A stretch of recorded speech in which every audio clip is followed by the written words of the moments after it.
இந்த நாளின் சிந்தனைக்காக தெரிந்து கொண்ட வேத பகுதி கலாத்தியருக்கு எழுதின நிருபம் 6வது அதிகாரம் 14வது வசனத்தை எடுத்தவர்கள் வாசிக்கலாம். கலாத்தியருக்கு எழுதின நிருபம் 6வது அதிகாரம் 14வது வசனம். நானோ நம்முடைய கர்த்தராகிய இயேசு கிறிஸ்துவின் சிலுவையை குறித்தே அல்லாமல் வேறொன்றையும் குறித்து மேன்மை பாராட்டாதிருப்பேனாக. அவரால் உலகம் எனக்கு சிலுவையில் அறையுண்டிருக்கிறது, நானும் உலகத்திற்கு சிலுவையில் அறையுண்டிருக்கிறேன். பிரியமானவர்களே, வேதம் தெளிவாய் சொல்லுகின்றது, நானும் நம்முடைய கர்த்தராகிய இயேசு கிறிஸ்துவின் சிலுவையை குறித்தே அல்லாமல் வேறொன்றையும் குறித்து மேன்மை பாராட்டாதிருப்பேனாக. அப்போஸ்தலனாகிய பவுலுக்கு தன்னை குறித்து மேன்மை பாராட்டுவதற்கு பல காரியங்கள் இருந்தது. அவர் கமாலியலின் பாதற்படியில் அமர்ந்து அநேக காரியத்தையும் நல்ல ஞானத்தையும் கற்றுக்கொண்டவர். சாக்ரட்டிஸ், அரிஸ்டாட்டில், பிளாட்டோ போன்ற பல தத்துவ ஞானிகளின் வரிசையில் வர வேண்டிய ஒரு உன்னதமான மாமனிதர். அவருடைய ஞானமும் அறிவும் பல மருத்துவ பட்டங்களுக்கு ஒப்பிட்டு சொல்லலாம். ஆனால் பிரியமானவர்களே, இவர் தன்னை குறித்து மேன்மை பாராட்டாமல், தன்னுடைய படிப்பை குறித்து மேன்மை பாராட்டாமல், தன்னுடைய நிலையை குறித்து மேன்மை பாராட்டாமல், சிலுவையை குறித்து மேன்மை பாராட்டுவதை பார்க்க முடிகின்றது. 8ஆம் நாளிலே விருத்த சேதனம் பண்ணப்பட்டவர். இஸ்ரவேல் வம்சத்தான், பென்யமின் கோத்திரத்தான், எபிரேயரில் பிறந்த எபிரேயன், நியாயப்பிரமாணத்தின்படி பரிசேயன். ஒரு மகிமையான உன்னதமான மனிதர் சொல்லுகிறார், எனக்கு மேன்மை பாராட்ட ஒன்றுமில்லை, எனக்கு மேன்மை பாராட்ட இந்த உலகத்திலே ஒன்றுமே கொடுக்கப்படவில்லை, சிலுவையை குறித்தே நான் மேன்மை பாராட்டுவேன் என்று. என்னை கேட்கின்ற பிரியமான தேவப்பிள்ளையே, உலக ஜனத்தின் மேன்மையை குறித்து பார்க்கின்ற போது அவர்களின் அந்தஸ்தை குறித்து மேன்மை பாராட்டுவார்கள், ஆஸ்தியை குறித்து மேன்மை பாராட்டுவார்கள், பணத்தை குறித்து மேன்மை பாராட்டுவார்கள், அழகை குறித்து மேன்மை பாராட்டுவார்கள், பேர் புகழை குறித்து மேன்மை பாராட்டுவார்கள், பின்புலத்தை குறித்து மேன்மை பாராட்டுவார்கள். இவையெல்லாம் ஒரு நாள் மறைந்து போகக்கூடிய ஒன்று. ஆனால் கிறிஸ்துவை குறித்து, சிலுவையை குறித்து மேன்மை பாராட்டும் போது அது மிகப்பெரிய ஆசீர்வாதமான ஒன்றாக இந்த பவுல் கருதினார். பிரியமானவர்களே, நாம் கூட இந்த கூட்டத்தில் வந்திருக்கிறோம். எதை குறித்து மேன்மை பாராட்டுகிறோம்? சிலர் படிப்பை குறித்து மேன்மை பாராட்டுவார்கள், சிலருக்கு இருக்கின்ற ஞானத்தை குறித்து மேன்மை பாராட்டுவார்கள். ஆனால் நான் ஒன்று கண்டுகொண்டேன், தெய்வத்தை குறித்தும் அவர் பட்ட பாடுகளை குறித்தும் அவருடைய சிலுவையை குறித்தும் யாரெல்லாம் மேன்மை பாராட்டுகின்றார்களோ அவர்களை எல்லாம் ஆண்டவராக தெய்வம் உயர்த்தி ஆசீர்வதிப்பார். கணத்துக்குரிய போதகர் ஜோஸ் அவர்கள் என்னோடு கேட்டுக்கொண்ட ஒன்று, இது ஒரு எழுப்புதல் கூட்டம் கிடையாது, இது ஒரு கன்வென்ஷன் கூட்டம் கிடையாது, இது ஒரு சபை ஆராதனை கிடையாது. அநேக போதகர்கள் பிரசங்கித்தார்கள், அது ஒரு எழுப்புதல் கூட்டம் போன்றும் ஒரு கன்வென்ஷன் கூட்டம் போன்றும் இருக்கிறது. ஆகையினாலே சிலுவையை குறித்து மிகவும் நிதானமாய், மிகவும் தெளிவாய் மக்கள் புரிந்து கொள்ளக்கூடிய நிலையில் பிரசங்கிக்க வேண்டும். இது சிலுவை தியான கூட்டம் என்று கேட்டுக்கொண்டார். இன்றைக்கு அவர் என்னை தொடர்பு கொண்டு சொன்ன போது ஒரு கணம் யோசிக்க வேண்டியதாக இருந்தது. நானும் விரைவாக, சத்தமாக, ஆக்ரோஷமாக பிரசங்கிக்கக்கூடிய ஒரு திறமை உண்டு.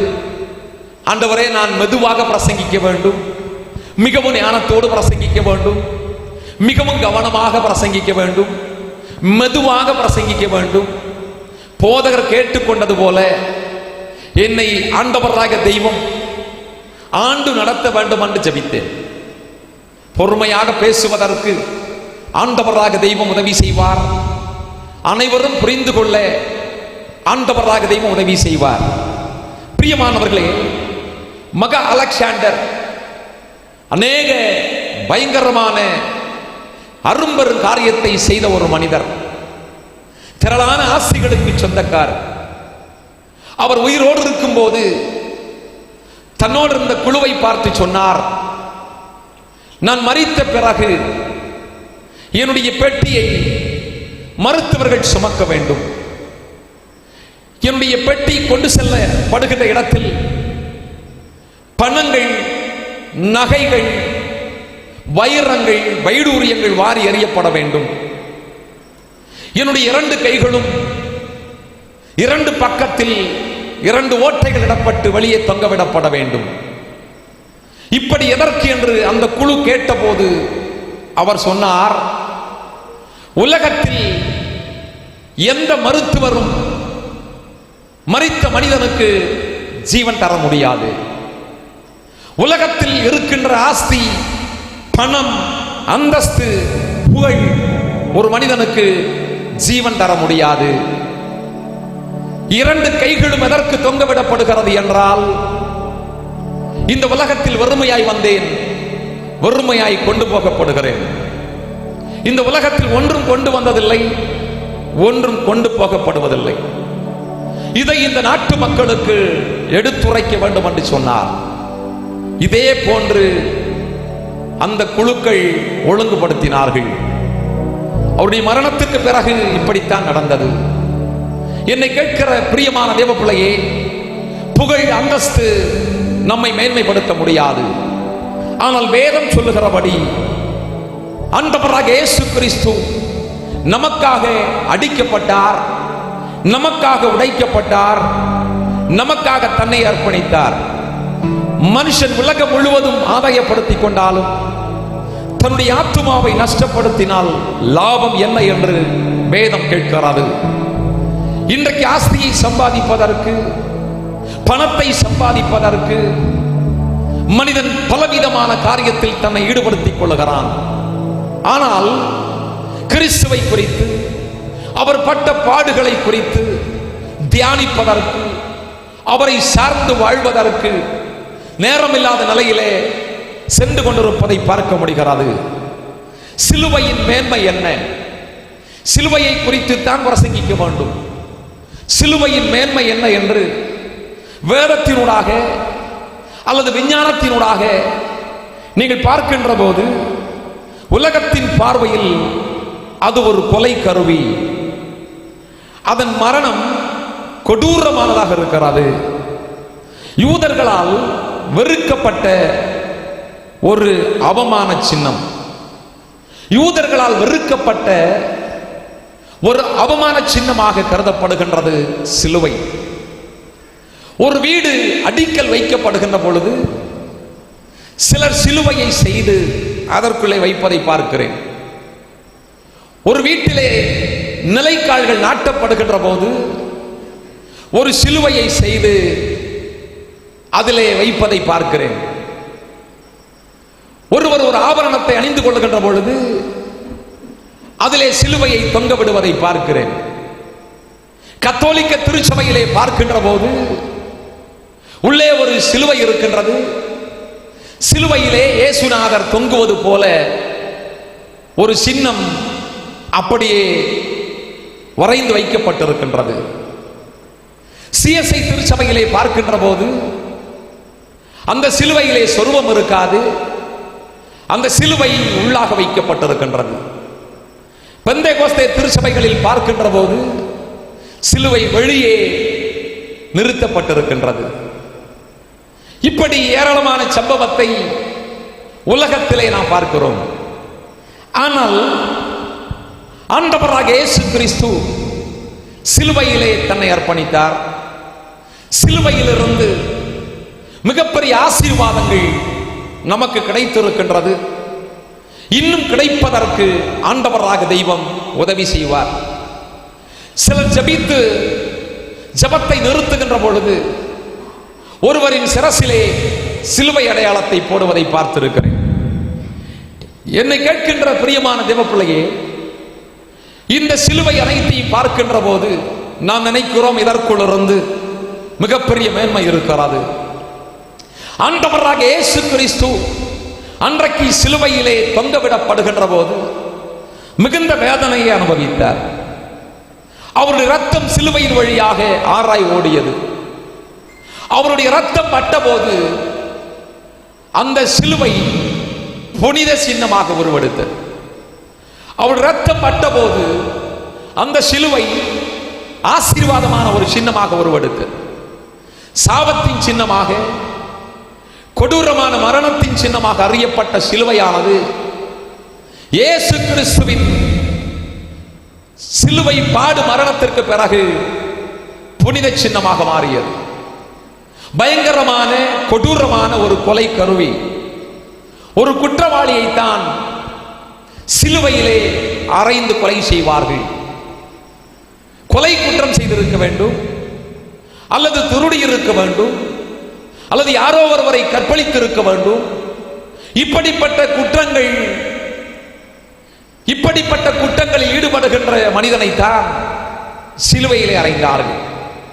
அல்லது தேச துரோகம் செய்திருக்க வேண்டும், அவர்களை சிலுவையிலே அறைந்தார்கள்.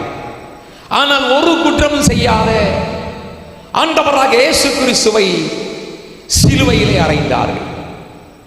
கடைசி சொட்டு ரத்தம் வரையிலும் அவர் சிலுவையிலே சிந்தினார். என்னை கேட்கின்ற பிரியமான தேவப்பிள்ளையே, இந்த சிலுவையிலே சிந்தப்பட்ட ரத்தமானது மனுக்குலத்திற்கு நேராக ஆறாய் ஓடிக்கொண்டிருக்கின்றது. எதற்காக?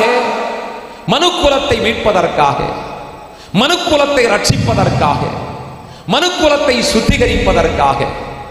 33.5 ஆண்டு காலங்கள் இந்த உலகத்தில் அருமையாக வாழ்ந்த ஆண்டவராக இயேசு 30 ஆண்டு காலங்கள் மகிமையான வாழ்க்கை வாழ்ந்தவர். 3.5 ஆண்டு காலங்கள் உன்னதமான தெய்வத்தினுடைய ஊழியத்தை செய்தார். 40 நாட்கள் உபவாசம் இருந்தார். வரத்தை வல்லமையை பெற்றுக் கொண்டார். பிசாசை துரத்தினார்.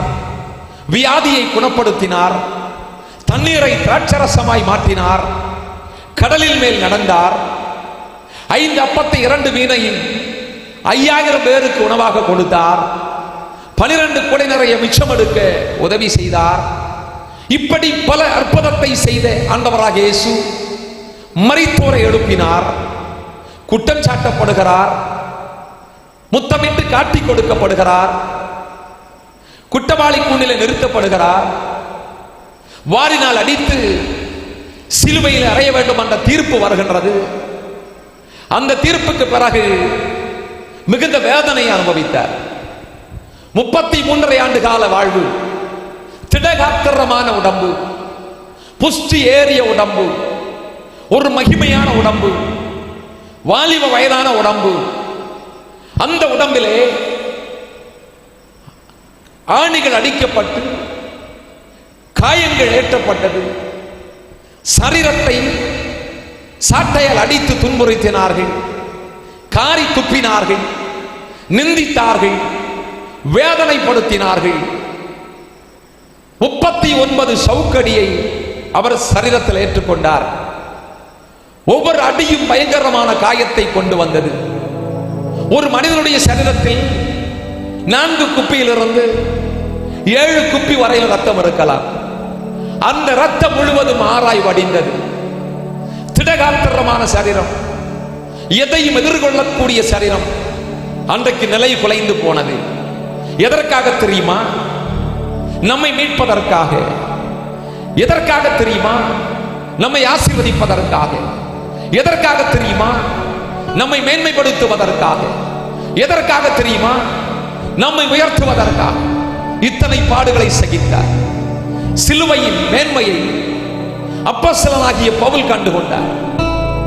பிரியமானவர்களே, தெய்வத்தை பிரசங்கிக்கின்ற எல்லா மனிதர்களையும் கட்டி கொலை செய்ய வேண்டும் என்ற தீர்மானத்தோடு புறப்பட்ட மனிதனை ஆண்டவராக இயேசு கிறிஸ்து சந்தித்தார். அதற்கு பிறகு அந்த சிலுவையின் மேன்மையை அவர் கண்டுகொண்டார். சிலுவையின் மேன்மை என்ன?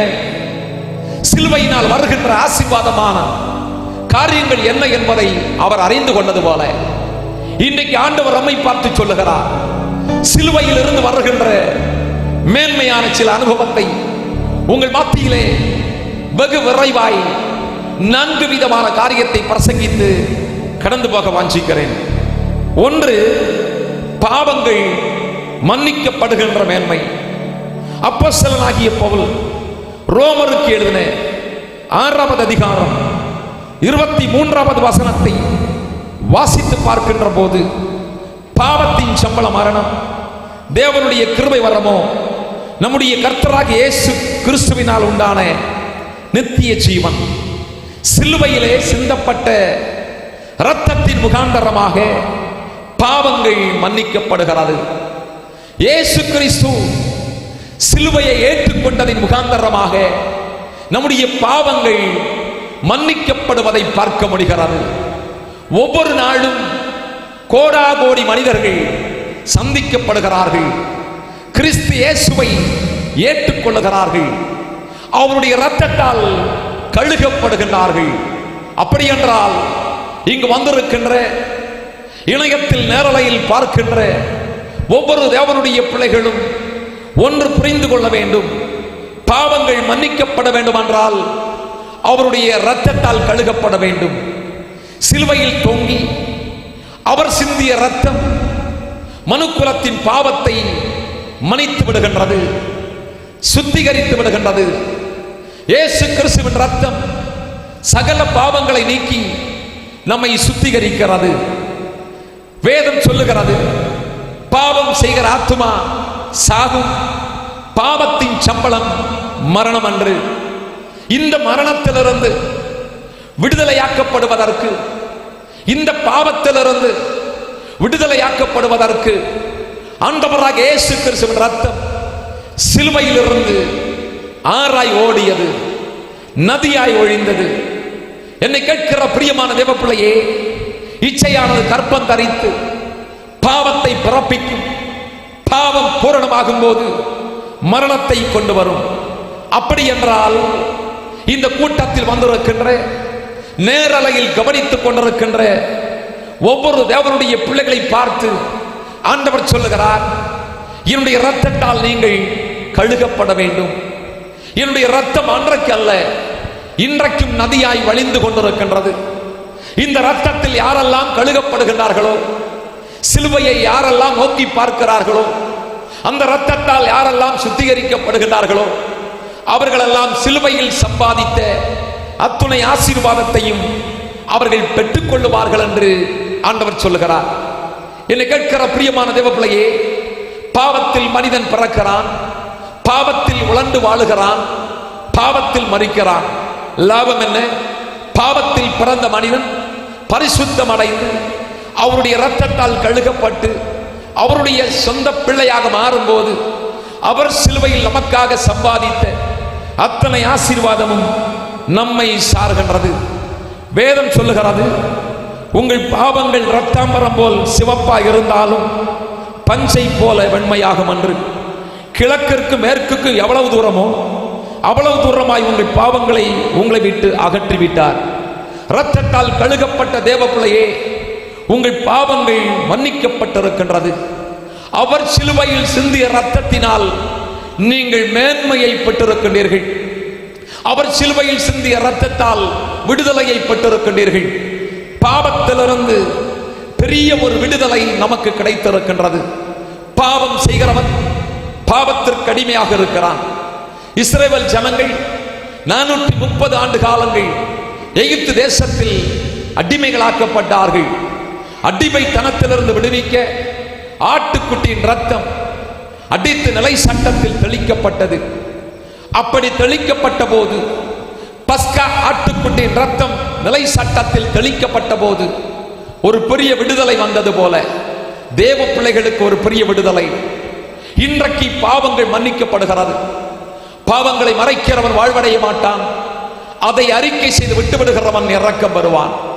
இந்த கூட்டத்தில் வந்திருக்கிற அன்பு தேவ பிள்ளையே, சிலுவையில் இயேசு சகித்த பாடுகளை, சிலுவையில் இயேசு அனுபவித்த வேதனையை நினைத்து நமக்குள் இருக்கின்ற பாவத்தை அறிக்கையிட்டால் இன்றைக்கு இயேசு அந்த இரத்தத்தால் நம்மை கழுவி சுத்திகரிக்க போதுமானவர். அவருடைய இரத்தம் இன்றைக்கும் சொட்டு சொட்டாய் வடிந்து கொண்டிருக்கின்றது. பாவம் செய்கிற தேவ பிள்ளையே, பாவத்திற்கு துணை நிற்கின்ற அன்பு தேவ பிள்ளையே, அவருடைய இரத்தம் சிந்தப்படுவது நிமித்தம் உங்கள் பாவங்கள் மன்னிக்கப்படும்.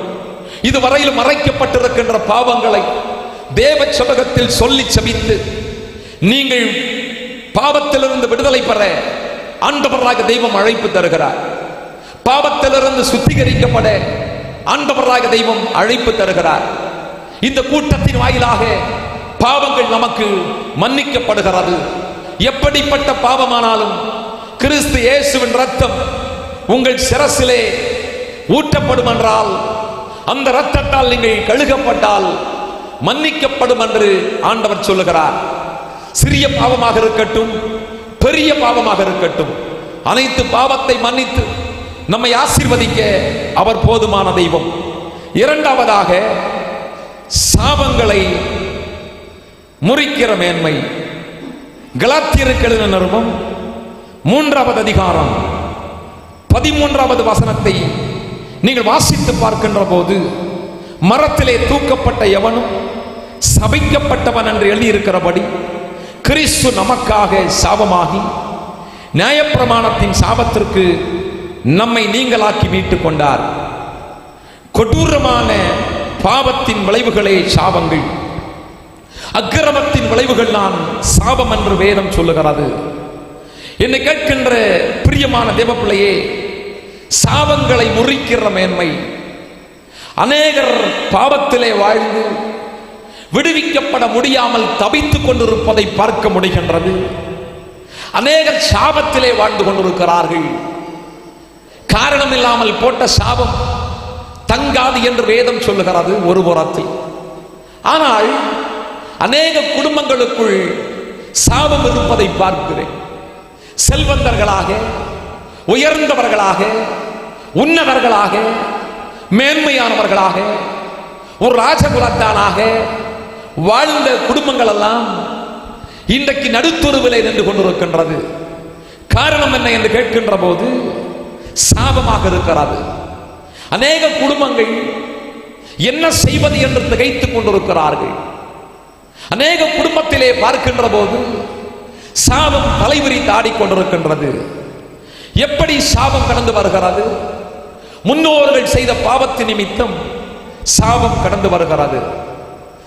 மூதாதையர் செய்த பாவத்தின் நிமித்தம் சாபம் கடந்து வருகிறது. பெற்றோர் செய்த பாவத்தின் நிமித்தம் சாபம் கடந்து வருகிறது. பெற்றோரின் பாவத்தை பிள்ளைகளின் கரத்தில் கேட்கிறவர். சாபம் 3-4ஆம் தலைமுறை மட்டும் வருகிறது. இதனால் தீராத வியாதிகள், தீராத கடன் பிரச்சனைகள், சமாதான குறைவுகள், குடும்பத்தில் பிரச்சனைகள், குடும்பத்தில் போராட்டங்கள் வந்து விடுகின்றது. வீடு முழுவதும் இருட்டாய் மாறிவிடுகின்றது. காரணம் என்ன என்று பார்க்கின்ற போது சாபமாக இருக்கிறது. என்னை கேட்கின்ற பிரியமான தேவ பிள்ளையே, நாம் பிள்ளைகளுக்கு சாபத்தை வாங்கி தருகிறோம். நாம் செய்கின்ற தவறு, நாம் செய்கின்ற பாவங்கள் பிள்ளைகளின் மேலே சாபமாய் வந்து விடுகின்றது. அவர் 3-4ஆம் தலைமுறை மட்டும் விசாரிக்கிறவர் என்று வேதம் சொல்லுகிறது. இன்றைக்கு அந்த சாபத்தை என் ஆண்டவராக தெய்வம் முறைக்கிறார். அவர் சிலுவையிலே சிந்திய இரத்தத்தினால் உங்கள் வீட்டிலே விழுந்த, உங்கள் குடும்ப உறவுகளுக்குள் விழப்பட்ட, உங்களுக்குள் விழப்பட்ட சாபத்தை என் ஆண்டவராக தெய்வம் முறித்து நம்மை மேன்மைப்படுத்த போகிறார்.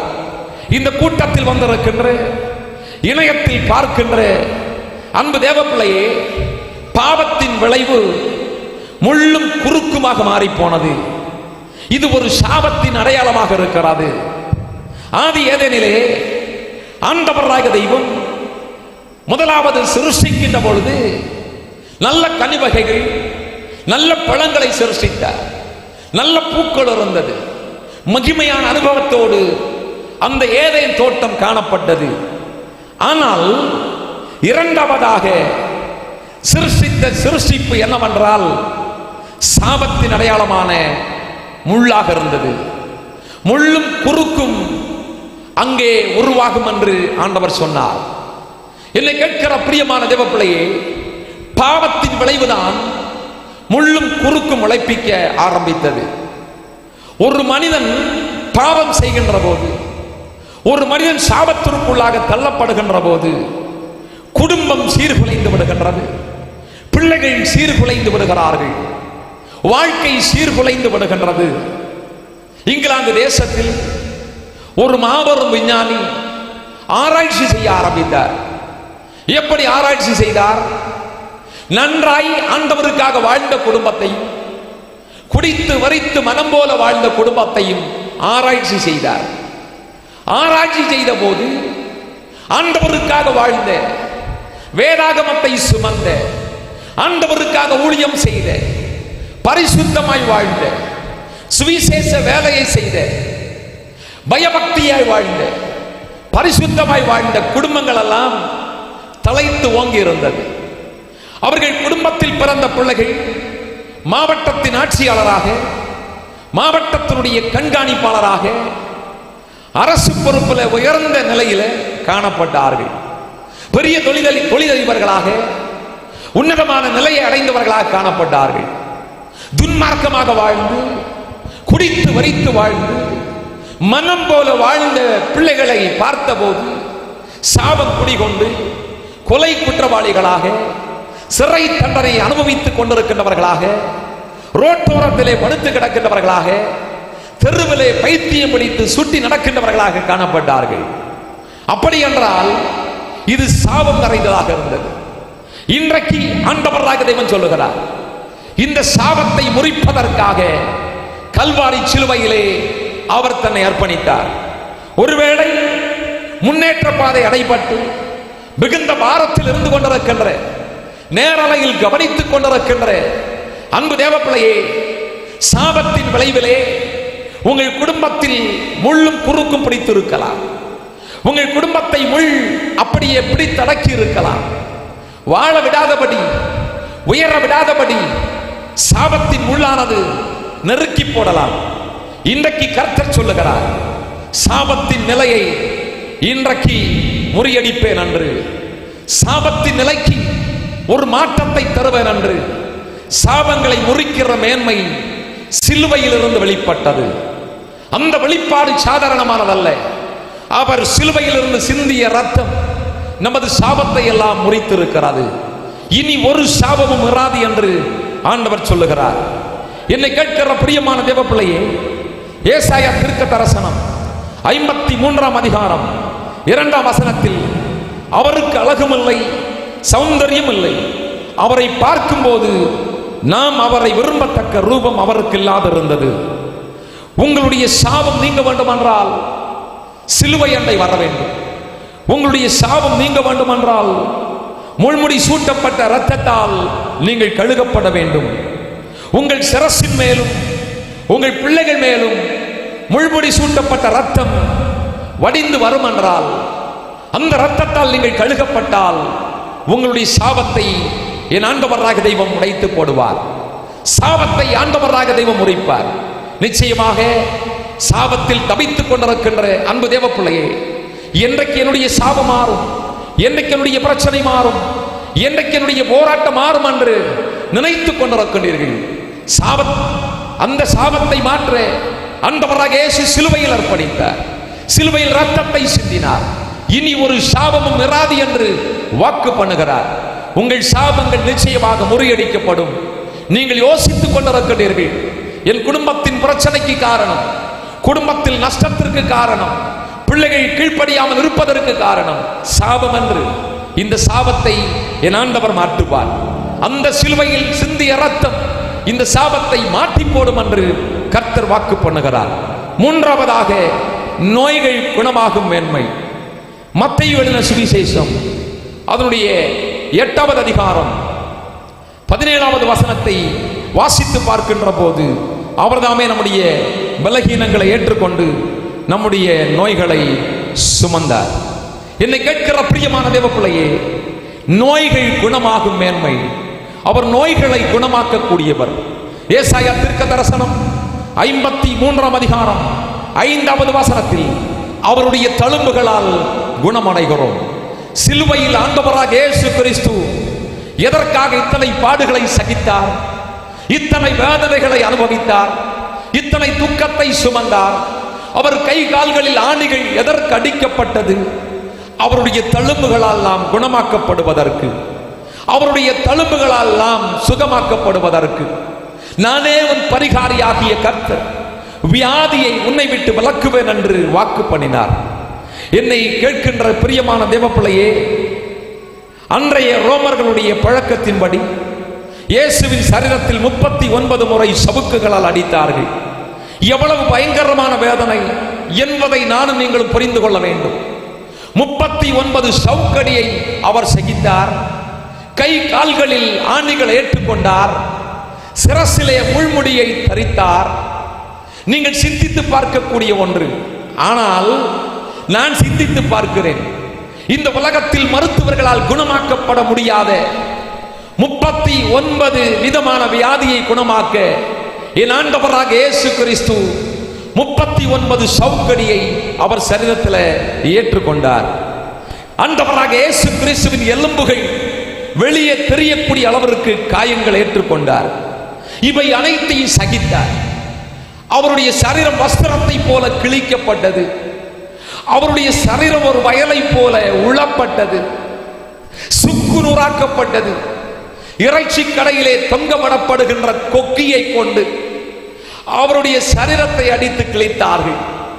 ஒவ்வொரு அடி அடிக்கின்ற போது 1.25 2 கிலோ இறைச்சி மாமிசம் அப்படியே கிழிந்து தொங்க ஆரம்பித்தது. வலுவான ஆண்டவராக இயேசு கிறிஸ்துவின் சரீரம் கிழித்து தொங்கவிடப்பட்டது. மகிமையான சரீரம் கொண்ட ஆண்டவராக இயேசு கிறிஸ்துவின் சரீரம் உருகுலைந்து போனது. அடித்து உதைத்தார்கள், காயத்தை ஏற்படுத்தினார்கள், விலாவை கிழித்தார்கள், துன்புறுத்தினார்கள். இவ்வளவு வேதனையை சகித்து ஆண்டவராக இயேசு கிறிஸ்து எதற்காக தெரியுமா இத்தனை வேதனைகளை சகித்தார்? ஏன் சகித்தார் தெரியுமா? அவருடைய தழும்புகளால் நாம் குணமாக வேண்டும் என்பதற்காக. இன்றைக்கு ஆண்டவராக இயேசு நம்மை பார்த்து சொல்லுகிறார், மகளே மகனே, என்னுடைய தழும்புகளால் உன்னை சுகமாக்குவேன் என்று, என்னுடைய தழும்புகள் உன்னை குணப்படுத்தும் என்று, வேதனை நீங்கி சுகமாயிரு மகளே என்று சொல்லுகிறார். அவர் பட்ட காயங்கள் நம்மை குணப்படுத்தும், அவருடைய தழும்புகள் நம்மை குணப்படுத்தும். சிலர் சாட்சி சொல்லுவதை கேட்டிருக்கிறேன். பயங்கரமான வியாதியிலே மரணப்படுக்கையில் இருக்கின்றவர்களுக்காக நாம் செபிக்கும் போது அவர்கள் தரிசனத்திலே சொப்பனத்திலே பார்க்கிறார்கள், ஜெபித்துக் கொண்டிருக்கின்ற பொழுது பார்க்கிறார்கள், நித்திரை செய்கின்ற போது சொப்பனத்திலே பார்க்கிறார்கள். ஆண்டவராக இயேசு கிறிஸ்து வந்து நின்றதும் அவருடைய தழும்புள்ள கரத்தை நீட்டி தொட்டதும் அவர்கள் சுகமாக்கப்பட்டதும். 2011ஆம் ஆண்டு குவைத் தேசத்திற்கு ஊழியத்திற்கு சென்ற போது, சென்ற மறு வாரத்தில் என்னுடைய கொப்புளுக்குள் இருந்து ரத்தம் வர ஆரம்பித்தது. எப்படி வருகிறது, எங்கிருந்து வருகிறது என்று தெரியாது. நான் தங்கியிருந்த அறையில தனித்து முழங்கால் போட்டு ஜெபிக்கின்ற போது என்னுடைய உள்ளாடை அனைத்தும் இரத்தத்தால் நனைந்துவிடும். கூட்டத்திற்கு சென்று திரும்பி வந்து பார்க்கின்ற போது என்னுடைய ஆடைகள் முழுவது இரத்தமாக இருக்கும். மனைவிக்கு சொல்ல முடியாது, பிள்ளைக்கு சொல்ல முடியாது, உறவுகளுக்கு சொல்ல முடியாது, யாரிடமும் சொல்ல முடியாது. 7 நாட்கள் உபவாசிக்க ஆரம்பித்தேன். என்னை பார்த்து கூட்டத்திற்கு அழைக்கின்ற தேவனுடைய பிள்ளைகள் சொன்னார்கள், ஒரு அந்நிய ராஜ்யத்திலே வந்து கூட்டத்திற்கு வருகின்ற பொழுது, ஊழியத்திற்கு வருகின்ற பொழுது, இப்படி வலிமையாய் பிரசங்கிக்கின்ற போது நீங்கள் உபவாசிப்பது நல்லதல்ல. விதவிதமான ஆகாரங்கள் இருக்கிறது, விதவிதமான உணவுகள் இருக்கிறது, இதை நீங்கள் சாப்பிட வேண்டும் என்று என்னுடைய உள்ளத்திலே ஒரு பயம். உபவாசித்து ஜெபித்துக் கொண்டிருந்தேன். 7 நாட்களும் என்னுடைய ஆடைகள் முழுவதும் இரத்தத்தால் நனைந்தது. 7வது நாள் ஜெபித்தேன். உண்மையாகவே இந்த தேசத்திற்கு நீரனை கொண்டு வந்தார். இந்த இரத்தம் கசிவு நின்று போக வேண்டும், இந்த இரத்தத்தின் கசிவு நின்று போக வேண்டும் என்று 7 நாட்கள் உபவாசித்து ஜெபித்த 7வது நாளில் நான் நித்திரை செய்து கொண்டிருக்கின்ற போது ஒரு ஆணி பாய்ந்த கரம், அந்த தழும்பு நிறைந்த கரம் என்னை அப்படியே தொட ஆரம்பித்தது. என்னை தொட்டு ஒரு சத்தம் பிறந்தது, மகனே நீ சுகமாக்கப்பட்டாய், என்னுடைய தழும்புகள் உன்னை சுகமாக்கியது என்று சொன்னார். அன்றைக்கு காலை விழித்து ஜெபித்தேன். அங்குமிங்கும் பார்த்தேன், இரத்த கசிவு நின்றிருந்தது. என்னை கேட்கிற பிரியமான தேவ பிள்ளையே, ஊருக்கு வந்த பிறகு என்னுடைய மனைவி ஆடைகளை துவைக்கும் போது பார்த்தார்கள். இது என்ன என்று கேட்டபோது நான் இந்த காரியத்தை சொன்ன போது தேம்பி தேம்பி எழுதார்கள். எவ்வளவு இரத்தம் கசிவு தெரியுமா? எங்கிருந்து வந்தது, எப்படி வந்தது என்று தெரியாது. அன்றைக்கு என்னை சுகப்படுத்திய தெய்வம் இன்று வரையிலும் பாதுகாத்திருக்கிறார்.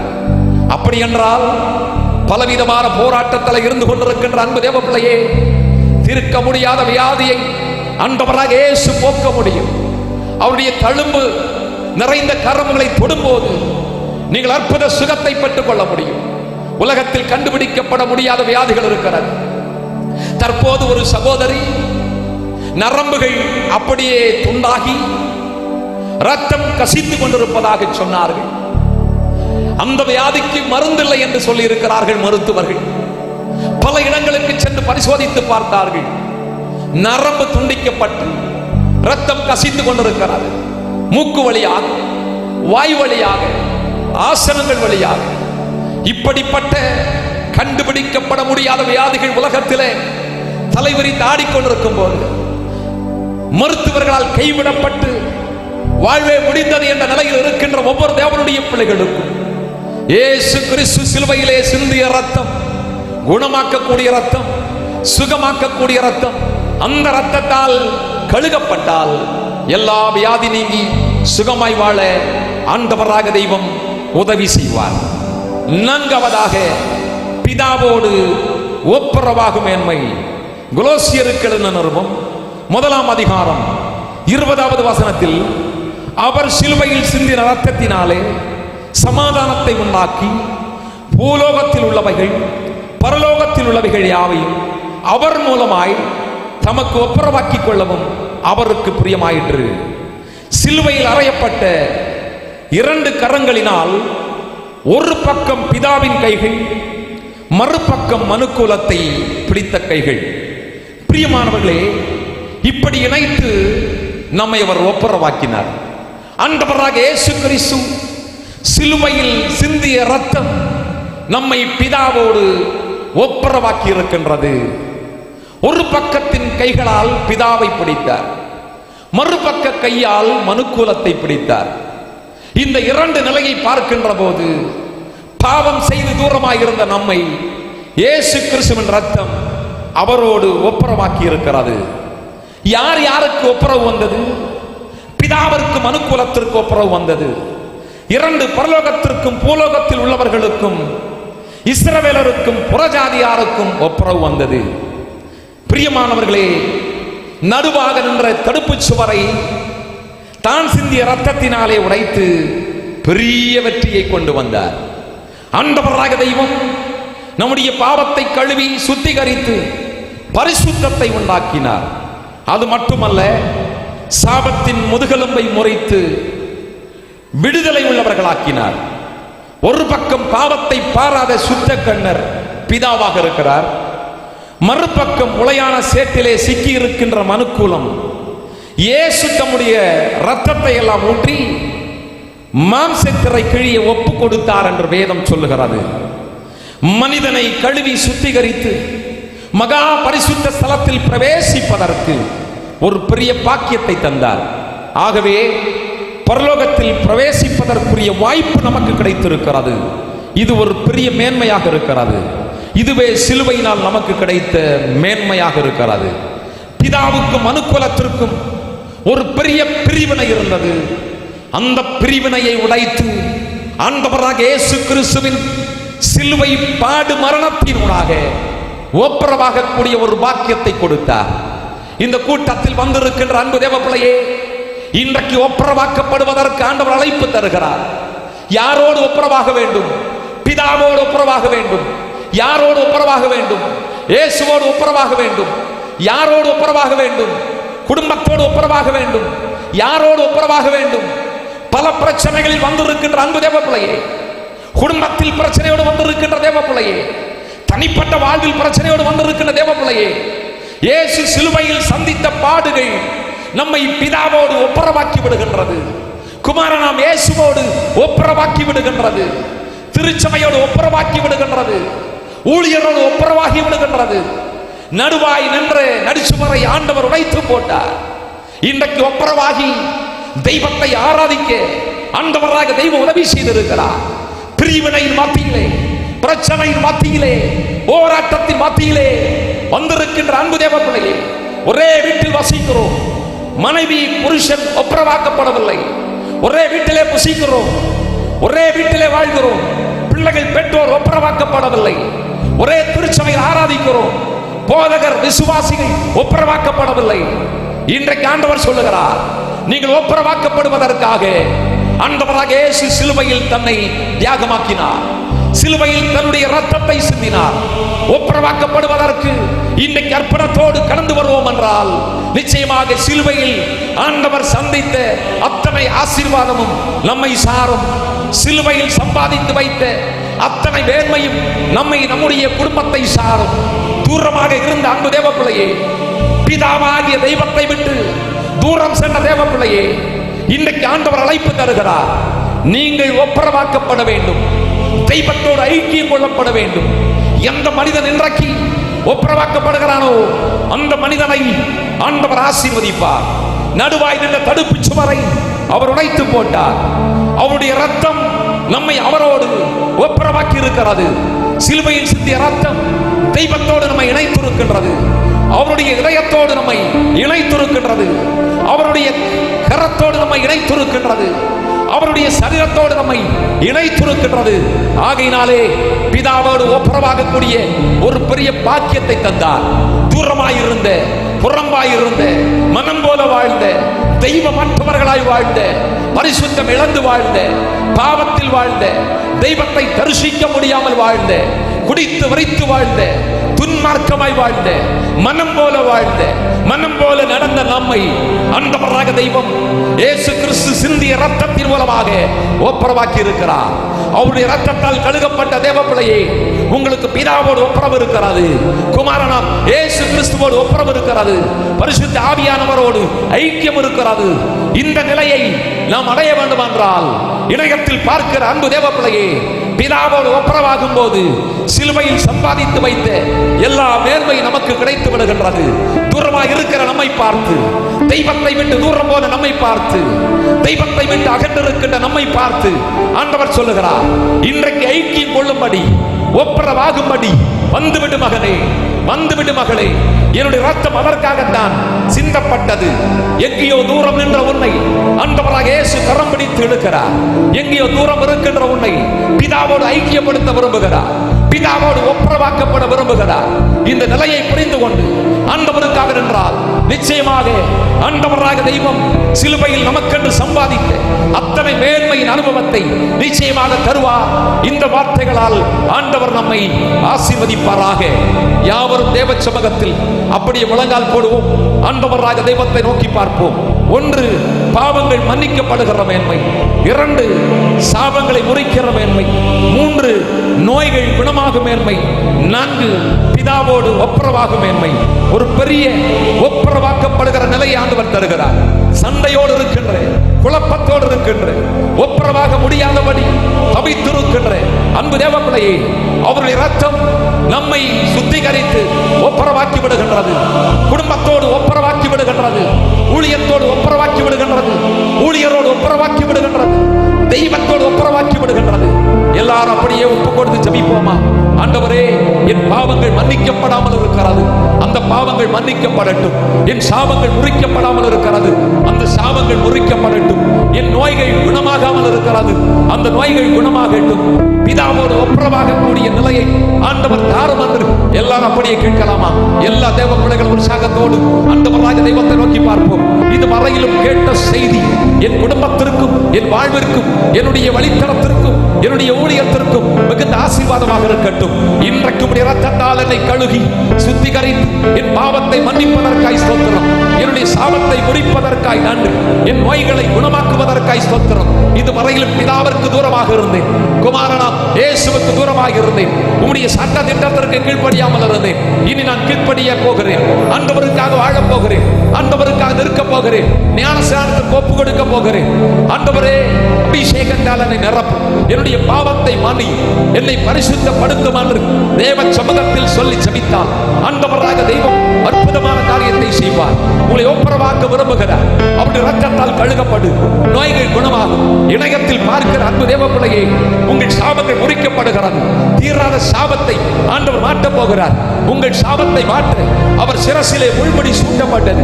சிலுவையிலே சிந்தின அந்த ரத்தம், சிலுவையிலே அடிக்கப்பட்டு சிந்திய ரத்தம், சிலுவையிலே காயப்பட்ட அந்த ரத்தம் உங்களை குணப்படுத்த போகிறது. எல்லாரும் அப்படி உற்சாகமாய் எல்லா தேவ பிள்ளைகளும் ஒருவேளை நீங்க நினைக்கலாம், நான் பரிசுத்தமாகத்தான் வாழ்றேன், நான் நல்லாத்தான் வாழ்றேன், என்னிடத்துல என்ன பாவம் இருக்கிறது?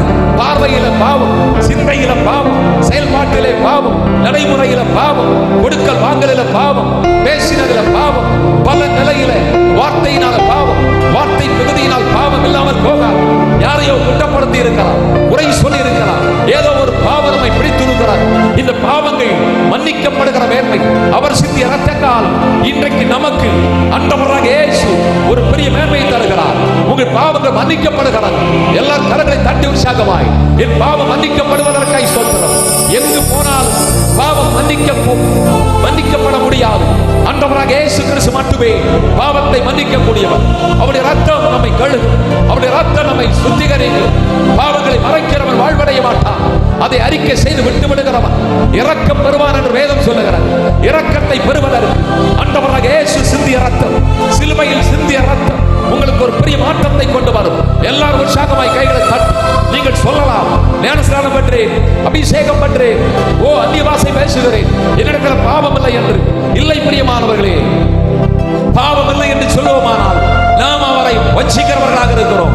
எல்லா மனிதனும் பாவத்திலே பிறந்தவன், பாவத்திலே வளரக்கூடியவன். இன்றைக்கு அந்த பாவத்தை கர்த்தர் மன்னிக்கிறார். இணையத்தில் பார்க்கிற தேவ பிள்ளையே, நீ உள்ளமடைந்து ஜெபிக்கிறாய். அந்த ரங்கத்தில் செய்கிற பாவம் யாருக்கு தெரியும்? ஓ இன்டர்நெட்ல, மொபைல்ல நீ செய்கிற பாவம் யாருக்கு தெரியும்? இருட்டு அறைக்குள்ள, 4 சுவத்துக்குள்ள செய்கிற பாவம் யாருக்கு தெரியும் என்று சொல்லுகிறாய். நான் கூட அப்படித்தான் ஒரு காலகட்டத்தில் யாருக்கு தெரியும் என்ற நிலையில் இருந்தேன். என்னை சந்திக்க இயேசு வந்தார். அவருடைய ரத்தத்தால் கழுகினார், அவருடைய பிள்ளையாய் மாற்றினார். அதே போல அவருடைய ரத்தத்தால் கழுகப்படு, ஒப்புக்கொடு.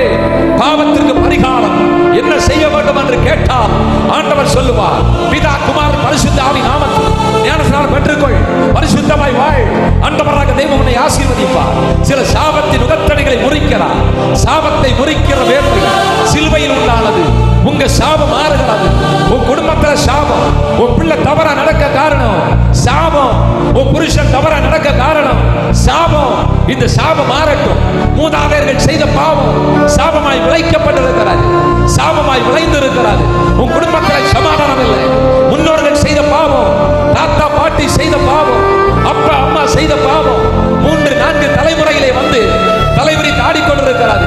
சாபத்தை கர்த்தர் மாற்றுங்க, சாபத்தை முறித்து போடுங்க. அந்த சாபத்தை முறிக்க கல்வாரி சிலுவையிலே தன்னையே அர்ப்பணித்த இயேசு, அந்த சிலுவையிலிருந்து வழிகிற ரத்தம் உங்க சாபத்தை முறிக்கும். உங்க அப்பா சரியில்லை, அப்பா சந்திக்கப்படணும், அப்பா மேல இருக்கிற சாபம் மாறணும், இதோடு மாறி போகணும். ஆண்டவரே, அவர் மனம் திரும்பணும், உங்க சகோதரர் மனம் திரும்பணும், உங்க மனைவி மனம் திரும்பணும், உங்க பிள்ளைகள் மனம் திரும்பணும், உங்க மேல விழுந்த சாபம் மாறணும். ஆண்டவரே, என் குடும்பம் ஆசீர்வாதமா இருப்பதற்கு ஆண்டவரே என் சாபத்தை முறித்து போடுங்க. நான் ஆசீர்வாதமா வாழணும். எனக்கு நீ சாபம் வேண்டாம் ஆண்டவரே.